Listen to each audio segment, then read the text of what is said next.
오늘 우리에게 주시는 하나님 말씀은 사도행전 23장입니다. 오늘도 이 말씀을 통해서 하나님께서 우리 모두에게 은혜 주시기를 원합니다. 간밤에 평안하셨습니까? 비 많이 오시는데 불편하진 않으셨나요? 불편하셨군요. 오늘 말씀 1절에 보면 이제 바울이 공회를 주목하여라고 말씀합니다. 주목하여라고 하는 이 단어를 헬라어 원어로 보면 아테니사스라는 단어인데요. 이 아테니사스라는 단어는 그냥 뭔가를 이렇게 집중해서 보는 정도가 아니라 집중적으로 응시하여. 그래서 이제 조금 더 이렇게 감정을 넣어서 번역하면 노려보며라고 번역을 할 수 있습니다. 바울이 공회를 노려보며 말할 수 있는 이 상황은 어떤 상황이었을까요? 오늘 23장 읽었는데요. 어제 22장 말씀 들으셨죠? 22장 30절 말씀 한번 보실까요? 같이 한번 읽어봅니다. 시작. 이튿날 천부장은 유대인들이 무슨 일로 그를 고발하는지 진상을 알고자 하여 그 결박을 풀고 명하여 제사장들과 온 공회를 모으고 바울을 데리고 내려가서 그들 앞에 세우니라. 아멘.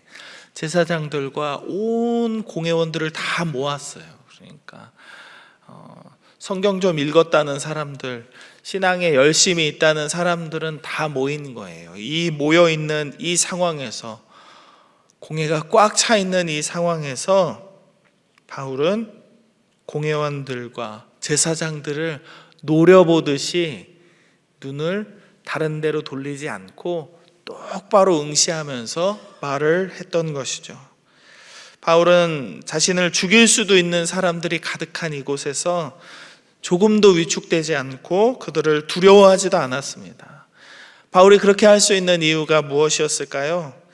바울이 빌립보서 4장 13절에서 고백했던 것처럼 내게 능력 주시는 자 안에서 내가 모든 것을 할 수 있느니라 라는 그런 관점에서 이렇게 담대함을 내었을까요? 용기를 내었을까요? 물론 그럴 수 있습니다. 하나님께서 능력을 주시면 하나님을 믿는 사람의 앞길은 전적으로 하나님의 손에 달려있는 것이기 때문에 자기 생각과 자기 능력과는 다른 어떤 길과 그 성과를 얻게 되는 것은 당연합니다. 그러나 오늘의 본문의 말씀에서 공회원들이 전부 모여있는 이 상황 속에서도 전혀 위축되지 않고 그들을 노려보면서 강렬하게 쳐다보며 담대하게 말할 수 있었던 이유는 따로 있습니다. 1절의 말씀 같이 한번 읽어보겠습니다. 1절입니다. 시작. 바울이 나는 범사의 양심을 따라 하나님을 섬겼노라. 오늘 아멘. 맞아요. 오늘 1절 본문에 나오는 것처럼 바울은 누가 판단하였어도 자기 양심껏 이렇게 말할 수 있는 것이죠. 범사의 양심을 따라 하나님을 섬겼다. 내가 하나님을 그렇게 섬겼기 때문에 나는 너희 앞에서 부끄럽지 않다라고 말을 하는 것입니다. 우리가 알기에 바울은 어떤 사람입니까? 스데반을 죽이는 자리에서 스데반을 죽이려고 돌을 던지는 사람들의 겉옷을 맡아주던 사람이었습니다. 여러분들이 여러분들의 재산을 누구한테 쉽게 맡길 수 있나요? 없죠. 당연히 없죠. 어디 밖에 나가서 생전 처음 본 사람한테 여러분들의 겉옷, 여러분들의 가방 맡길 수 있는 분들은 아마 한 분도 없을 거예요. 그나마 얼굴이라도 알고 있고 믿을 만한 사람에게 내 것을 맡기는 것이 당연한 상식입니다. 스데반을 때려 죽이던 사람들에게 바울은 믿을 만한 사람이었어요. 내가 너 알지. 너 정도면은 조금의 의심도 없어. 겉옷을 벗고 자기 짐을 내려놓고 신나게 돌을 던져서 때려 죽이던 그 자리에 바울은 옷을 맡아주는 일을 했었죠. 그리고 예수님의 부르심으로 아나니아가 이 사울이었던 이 바울의 눈을 위해서 안수를 이렇게 해주기 전까지만 해도 이 바울은 예수님을 믿는 자들을 옥에 잡아 가두기 위해서 다메섹까지 가던 사람이었습니다. 먼 길도 마다하지 않고 예수님을 믿는 사람들을 핍박하던 사람, 자신이 알고 있는 스승인 가말리엘에게서 얻은 최고의 성경 지식을 바탕으로 가장 적대적으로 예수님을 거부하던 사람이 바로 바울이었습니다. 바로 그 사람이 오늘 이렇게 고백하는 것입니다. 여러분 형제들아, 오늘까지 나는 범사의 양심을 따라 하나님을 섬겼노라. 우리 주변에 그런 사람이 있다면 아마 이렇게 좀 불편한 눈으로 봤을지도 모르겠어요. 야, 네가 양심 있으면 그렇게 말하면 안 되지. 양심을 따라 하나님을 섬겼다고? 너 옛날에 어떤 사람이었는데? 라고 우리는 판단할 수 있을지도 모르겠습니다. 그런데 그가 이렇게 고백할 수 있었던 이유가 무엇이었을까요? 그는 회개를 했던 사람이기 때문입니다. 회개했기 때문에. 회개는 후회가 아닙니다. 내가 이렇게 하면 안 됐었는데, 내가 저번에 왜 그랬더라? 좀 마음이 좀 아프네. 후회돼. 낙심돼. 좀 마음이 불편해. 라는 수준에서 머무는 것이 회개가 아닙니다. 회개는 잘못된 길에서 다시 돌이켜 나오는 것입니다. 내가 정했던 길이 이 길인데, 내가 선택했던 방향이 이 길인데, 이것이 아니다라는 것을 말씀에 비추어서 깨달은 순간 이제는 더 이상 그 길을 가지 않고 방향을 돌려 하나님께서 원하시는 길로 가기로 이 마음을 결정하고 그 회개에 합당한 열매를 맺는 것이 회개입니다. 다시는 죄를 짓지 않기 위해 자기 자신을 십자가에 못 박는 행위라고 할 수 있겠습니다. 그러나 우리가 놓쳐서는 안 되는 분명한 사실 한 가지가 있습니다. 그것은 십자가의 못을 박히는 것은 우리의 옛 자아일지 모르지만 십자가의 못을 박는 주체는 절대로 우리가 되어서는 안 되는 것입니다.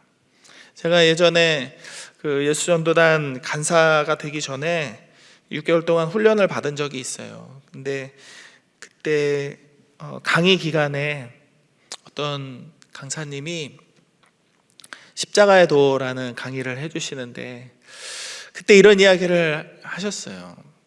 신앙에 열심이 없는 사람들, 신앙에 초짜인 사람들, 말 그대로 그런 사람들은 그냥 하나님이 마음에 주시는 감동에 그 순종하면서 이렇게 살아간대요. 그런데 좀 모태신앙으로 오랜 시간 신앙생활을 했거나 자기 신앙생활에 자신이 있는 사람들은 자꾸 자기 스스로 십자가에 자기를 못 박으려고 한다. 그래서 그게 무슨 말인가 생각을 해보세요. 십자가는 나무 이렇게 십자 모양의 양팔을 이렇게 못을 박아야 되잖아요. 그리고 그 위에 올라가야 되잖아요. 그러니까 자기 스스로 십자가에 못 박은 사람들은 이렇게 한대요. 나무를 이렇게 세워놓고 사다리를 타고 올라가서 한쪽 손을 이렇게 해서 땅땅 이렇게 못을 박는데요. 그러면은 사람들이 십자가에 올라가는 모습만 봐도 우와, 저 사람 대단하네. 정말 신앙적 열정이 끝내준다. 저 사람은 정말 그 속이 거룩하고 깨끗하구나. 이렇게 보인대요.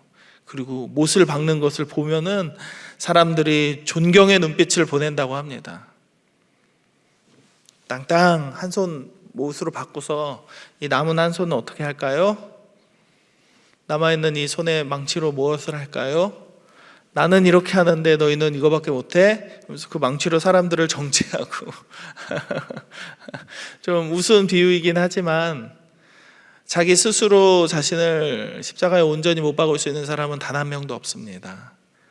기준만 높아지고 우쭐한 마음만 높아지고 교만함이 높아질 뿐입니다. 그런 척할 뿐입니다. 십자가의 못을 박는 주체는 절대로 우리 자신이 되어서는 안 되는 것이죠. 십자가는 고통과 아픔과 눈물이 있는 곳입니다. 십자가의 옛 자아를 죽인다는 것은 믿음이 없는 사람들 눈에 보기에는 불필요한 것이에요. 미련한 일이고 왜 그렇게까지 해야 하지? 해야 할 이유를 찾기 어려운 일입니다. 그러나 예수 그리스도로 인해서 구원을 받는 사람들은 모두 알게 됩니다. 예수님을 믿는 믿음 안에서 살지 않는 한 우리는 우리의 죄성을 바꿀 수도 없고 이미 우리가 하나님에 대해서 지은 모든 죄악들을 해결할 수 없다라는 사실을 알게 됩니다. 그래서 우리는 예수님의 십자가가 본래 우리의 것이었음을 알고 그분께 우리의 삶을 드리고 앞으로의 우리의 삶을 온전히 순종함으로써 십자가로 인해 구원받은 자의 삶을 살게 되는 것입니다. 예수 그리스도의 십자가가 우리의 것이 되기 위해서는 그래서 먼저 자신이 죄인인 것을 깨달아야 됩니다. 그리고 예수 그리스도의 이름으로 회개하여서 용서함을 받아야 됩니다. 더 이상 우리 마음대로 살던 대로 살지 않고 예수 그리스도가 우리를 인도하시는 대로 따라가기로 결단하고 순종하는 것입니다. 그래서 회개는 자신의 힘으로 할 수 없는 것입니다. 인간이 이 회개의 과정 가운데서 할 수 있는 것은 단 한 가지입니다. 우리를 부르신, 우리를 말씀 앞으로, 십자가 앞으로 부르시는 그 예수님의 음성에 순종하는 것 뿐입니다. 성령의 은혜가 없이는 우리는 회개할 수 없습니다. 성령의 은혜가 없는 회개는 회개한 척하는 흉내내기에 불과합니다. 그래서 교회를 아무리 오래 다녔다고 해도, 직분을 얻었다고 해도, 저처럼 신학교를 나와서 목사가 되었다고 해도, 그 어떤 대단한 신앙적 업적을 이루었다고 해도 성령께서 회개하게 하지 않은 사람들의 어떤 신앙적인 모습들은 다 흉내내기에 불과할 뿐입니다.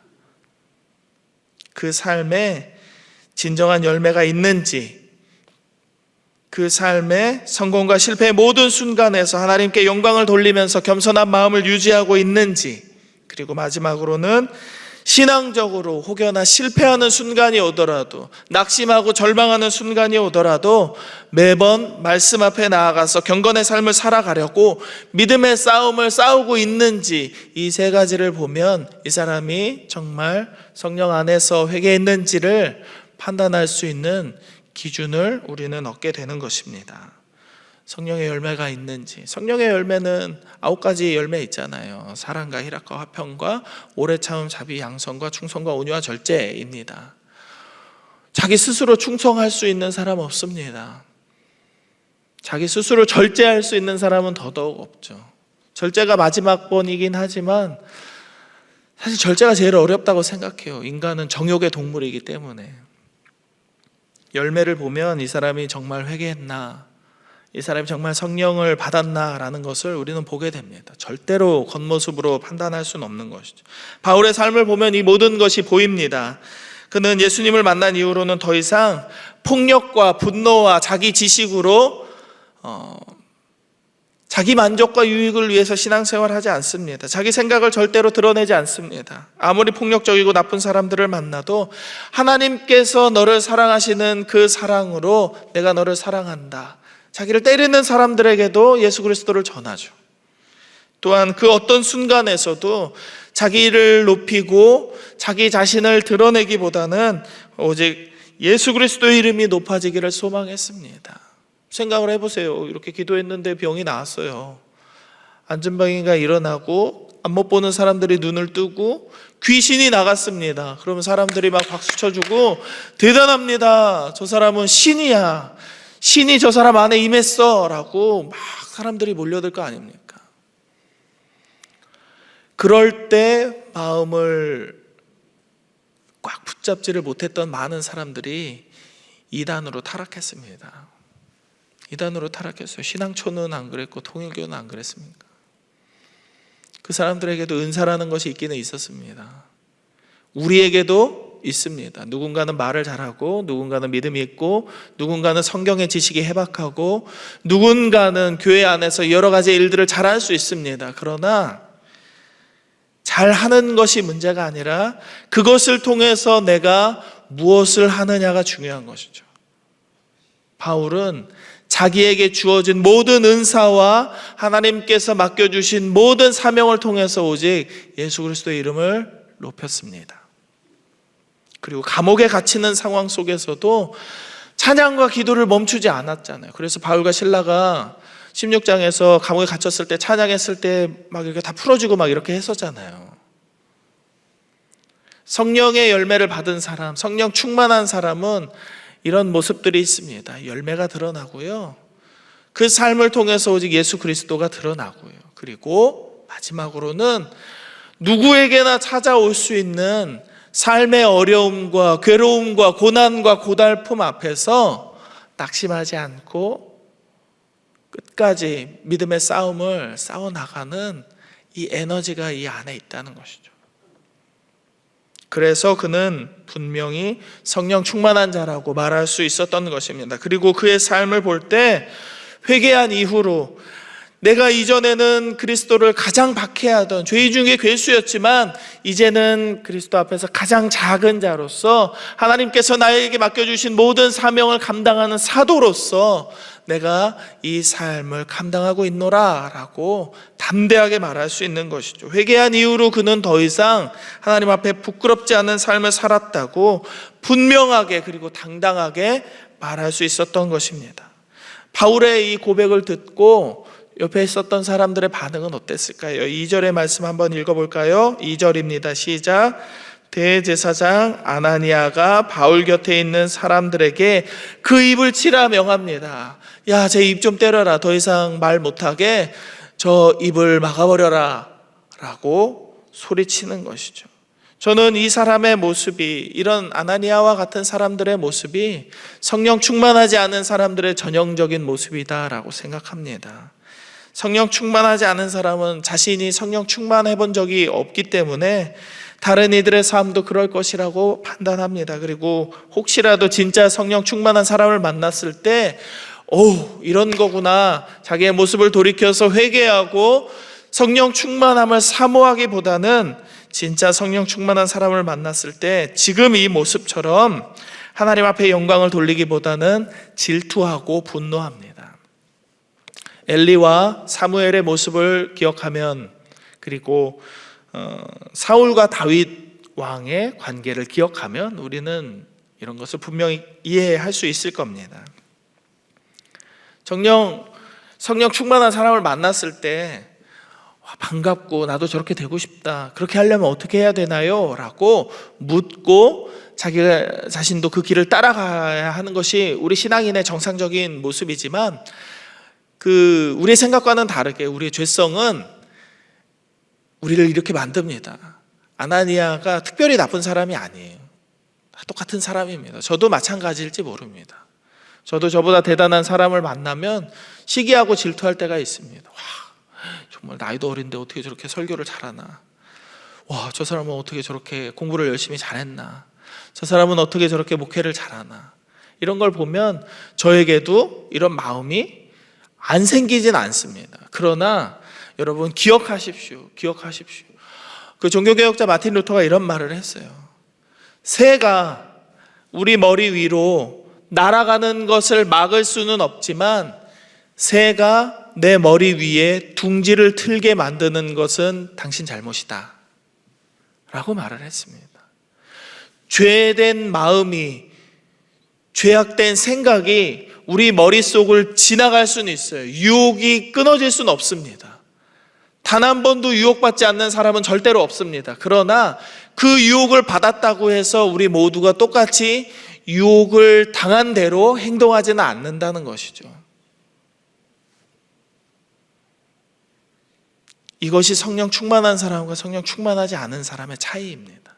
성령 충만한 사람은 때론 실수하고 넘어진다 하더라도 언제나 말씀 앞에 자신을 내려놓고 이 말씀대로 살아가기 위해서 피 흘리기까지 믿음의 싸움을 싸워나갑니다. 그러나 성령 충만하지 않은 사람은 자신의 정욕이 끌어당기는 대로 자기 마음대로 정욕대로 즐겁게 살아갑니다.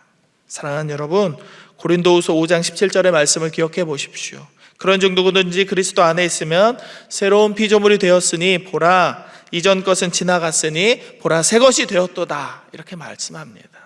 이전 것은 지나갔습니다. 이제 새 것이 된 것입니다. 우리 모두는 예수 그리스도의 은혜 안에서 성령의 충만하심으로 회개하고 성령을 받은 자들입니다.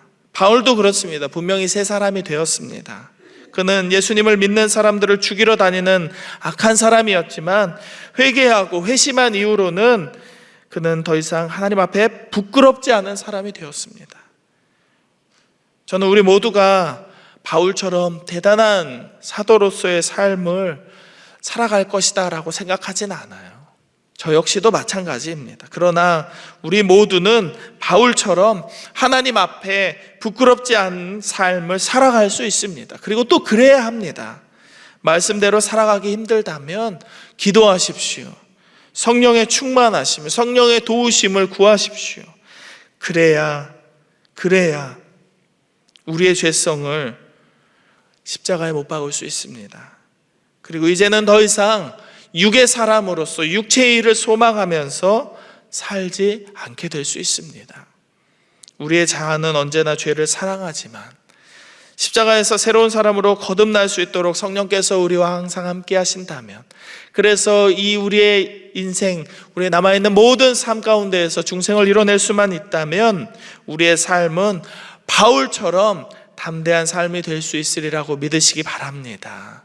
누구 앞에서라도, 자녀들 앞에서도, 가장 나를 잘 알고 있는, 나의 속사람을 다 알고 있는 나의 배우자 앞에서도, 그리고 나의 모든 더러운 마음까지도 다 알고 있는 하나님 앞에서도 당당하게, 하나님, 내가 하나님 앞에서 부끄럽지 않게 살려고 노력했습니다, 이렇게 고백할 수 있게 될 것이죠. 11절의 말씀을 같이 한번 읽어볼까요? 11절입니다. 시작. 그날 밤에 주께서 바울 곁에 서서 이르시되 담대하라, 내가 예루살렘에서 나의 일을 증언한 것 같이 로마에서도 증언하여야 하리라 하시니라. 아멘. 하나님은 우리에게도 이처럼 분명한 믿음의 사명을 주실 것입니다. 누군가는 그 가정 안에서 남편을 전도하기 위해서, 아내를 전도하기 위해서, 자녀들을 전도하기 위해서, 그 삶의 터전에서 만나는 여러분의 친구들과 이웃과 직장의 동료들과 사업을 통해서 만나게 되는 모든 사람들을 위해서 이렇게 세워진 자로서 여러분은 분명히 사명을 받게 될 것입니다. 이 교회 안에서도 여러분은 직분과 여러 봉사의 직책을 통하여서 사명을 받을 것이에요. 높고 낮음이 없습니다. 목사가 되었다고 높고 장로가 되었다고 높고 서리 집사라고 낮거나 교사라고 해서나 별 볼 일 아닌 그런 것이 아닙니다. 높고 낮음이 없습니다. 우리는 직책이 다를 뿐입니다. 직분이 다를 뿐입니다. 하나님은 우리에게 분명한 믿음의 사명을 주실 것이고, 그 사명을 이룰 때까지 우리 곁에서 떠나지 않으시고 우리가 담대할 수 있도록 믿음과 힘과 용기를 주실 것입니다. 이 믿음으로 오늘을 사시고 주의 성령의 은혜를 구하는 충만한 하루가 되기를 주의 이름으로 축복합니다. 함께 기도하겠습니다. 이 시간 기도하실 때에는 먼저는 주의 성령으로 우리의 속사람이 강건하게 하시고, 우리가 주의 사명을 받은 자로서 주님 앞에서 부끄럽지 않은 담대한 믿음의 삶을 살게 하여 주옵소서 기도하십시다. 그리고 오늘 수요 성령 기도에 주의 은혜가 가득하도록 기도하시고, 마지막으로는 이제 부흥회가 가까이 다가왔습니다. 우리 교회 모든 성도들의 신앙이 성장하고 우리가 주의 제자답게 살아갈 수 있게 하여 주옵소서. 이 세 가지의 기도 제목을 놓고 함께 기도하겠습니다. 하나님, 오늘도 우리가 주의 말씀 앞에 나와서 주의 은혜를 간구합니다. 주의 성령을 간구합니다. 주님, 우리 모두가 하나님 은혜를 받아서 새 사람이 된 자로서, 믿음에 합당한 자로서 살아갈 수 있도록 아버지 허락하여 주시옵소서. 주의 성령으로 말미암아 우리의 속사람을 강건하게 하여 주옵소서. 때로는 상처받고 때로는 넘어지고 우리의 죄성으로 말미암아 우리가 하나님의 마음을 아프게 할 때도 있지만, 그럴 때에도 하나님, 우리가 하나님의 말씀을 놓지 않고 하나님의 말씀 앞에 나와서 피 흘리기까지 믿음의 싸움을 싸워서 승리하는 자 되게 하여 주옵소서. 우리가 주의 사명을 받은 자로서 주님 앞에서 부끄럽지 않은 담대한 믿음의 삶을 살게 하여 주옵소서. 하나님, 우리가 새로운 피조물로서 이전 것을 기억하며 과거의 기억에 집착하지 아니하고 오직 하나님께서 우리에게 주시는 오늘의 새 날을 하나님과 동행하며 살아갈 수 있도록 우리에게 큰 믿음을 허락하여 주시옵소서. 오늘 수요 성령 기도에 있습니다. 주의 은혜가 가득하기를 소원합니다. 말씀을 전하시는 안수도 목사님에게 하나님 은혜를 허락하여 주시고, 모이는 우리 모두에게 주의 성령 충만하게 허락하여 주시옵소서. 부흥회도 가까이 왔습니다. 부흥회를 통하여서 우리 모든 교회의 성도들, 광양제일의 성도들의 신앙이 성장할 수 있게 되기를 원합니다. 그리스도의 장성한 분량까지 우리가 자라나고 주의 말씀 안에서 우리도 바울처럼 하나님의 말씀을 온전하게 전하는 믿음의 삶을 살아가는 하나님의 백성들 될 수 있도록 주여 우리를 변화시켜 주시옵소서.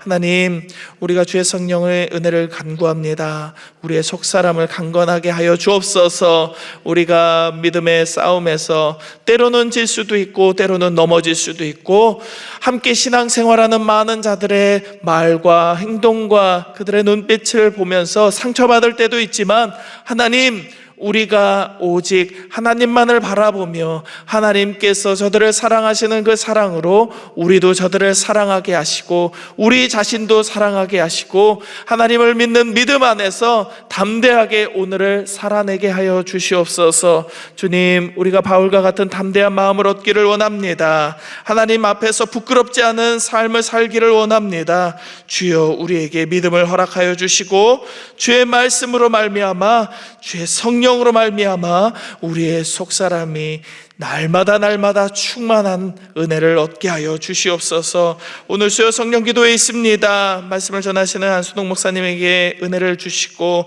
듣는 우리 모두에게도 하나님께서 기름 부어 주시어서 하나님, 오늘 우리 수요 성령 기도회 안에 주의 은혜가 가득하게 하시고 응답받는 기도가 넘쳐나는 복된 시간 되게 하여 주시옵소서. 부흥회가 가까이 왔습니다. 말씀을 전하시는 김동호 목사님에게 강건함을 허락하여 주시고 부흥의 3일 기간 동안에 하나님의 성령이 충만하게 우리 교회 가운데 임하여서 하나님, 이 광양제일교회가 말씀 앞에서 부흥하는 교회 되기를 원하고 하나님, 우리가 이 지역과 이 온 나라와 온 열방 가운데 하나님의 말씀을 전하는 통로로서 서기를 원합니다. 하나님, 우리 모두가 하나님의 사람으로서 담대하게 설 수 있는 귀하고 복된 부흥회 될 수 있게 하여 주시옵소서. 오늘도 하나님 앞에 간구하는 모든 광양제일 성도들의 기도에 하나님 응답하여 주시기를 원하며 모든 것 감사드리며 거룩하신 예수님 이름으로 기도드립니다. 아멘.